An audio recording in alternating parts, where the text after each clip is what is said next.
court staff's been made aware that the jury's arrived at a verdict, so we'll let them step down and announce it. Just out of respect to the jury, just keep your reactions, if any, to yourself, and we'll deal with it. All righty?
All right, you can have a seat.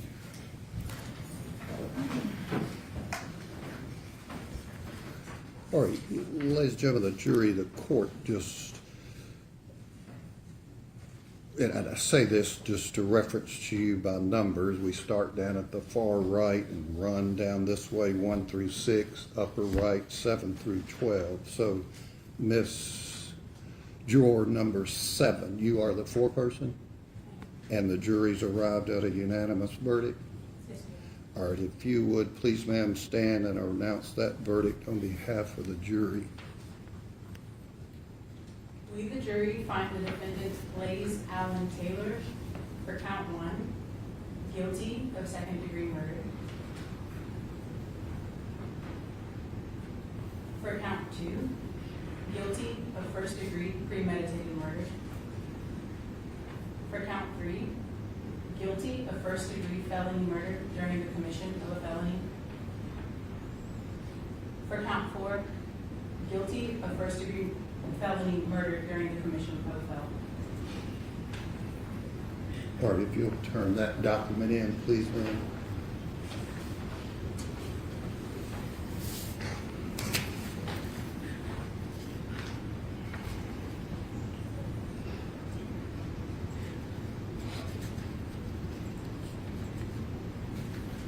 All right, ladies and gentlemen of the jury, you can back up just a second.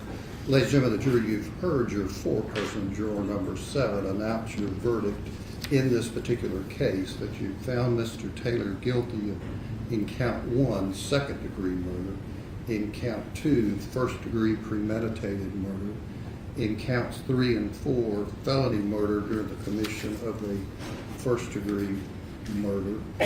I'll ask you if that is your individual verdict. If it is, you would indicate it is. If it's not, you would indicate it's not. Juror number 1, is that your individual verdict? Yes. Juror number 2, is that your verdict? Yes. Juror number 3, is that your verdict? Yes. Juror number 4, is that your verdict? Yes.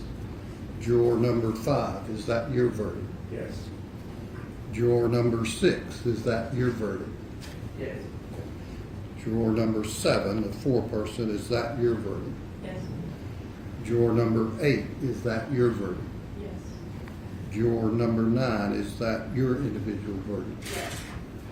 Juror number 10, is that your verdict? Yes, sir. Juror number 11, is that your verdict? Yes. Juror number 12, is that your verdict? Yes. Okay. All right, thank you very much. As you know, we'll need to discuss with the attorneys further issues in this case. Don't discuss the case any further. We'll get back with you here shortly. You can step down the hallway with the court officer.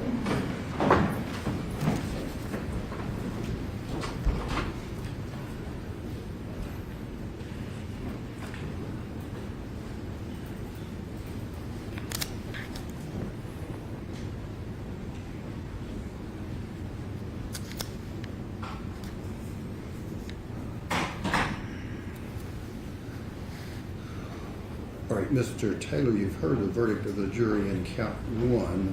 They found you guilty of second-degree murder.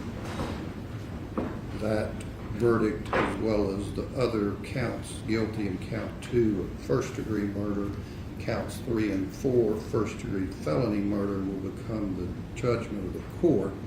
In terms of counts 2, 3, and 4, will be the need for further sentencing hearing. Does the state contemplate introducing victim impact statement?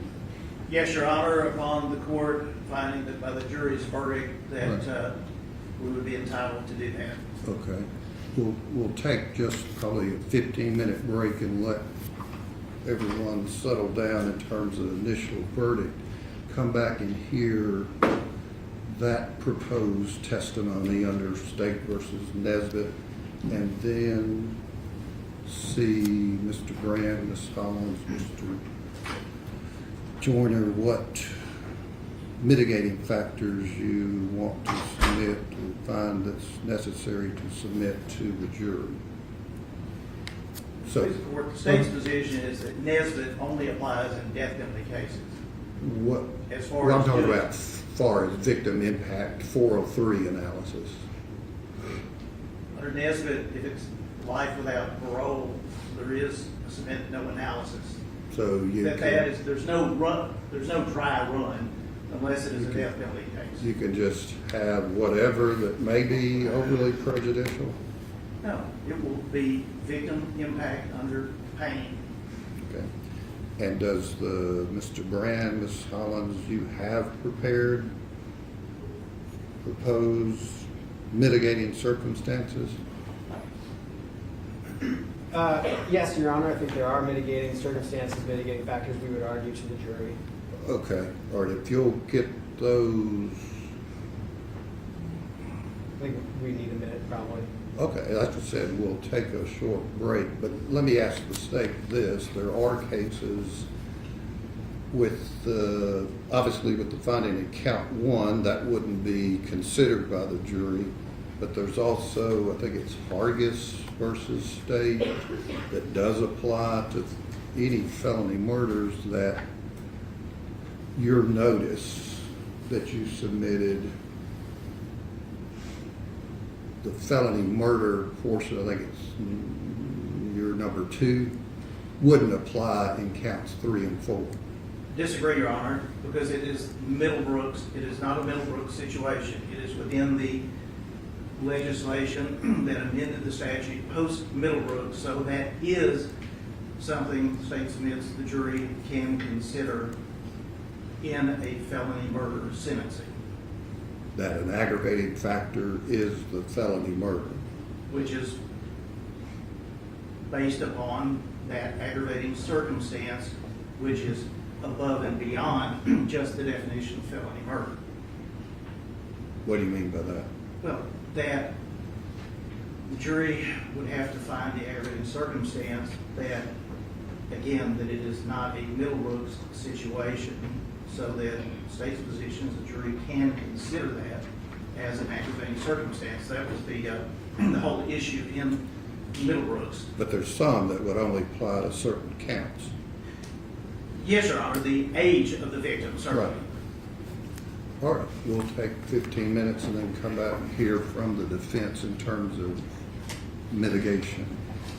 Yes, Your Honor, the state would like to be heard, or see that. And Yeah, let them. we have an argument about Mr. it. Taylor, and by law, Mr. Taylor's bond has to be revoked, so if you'll step into the back and talk with your attorney.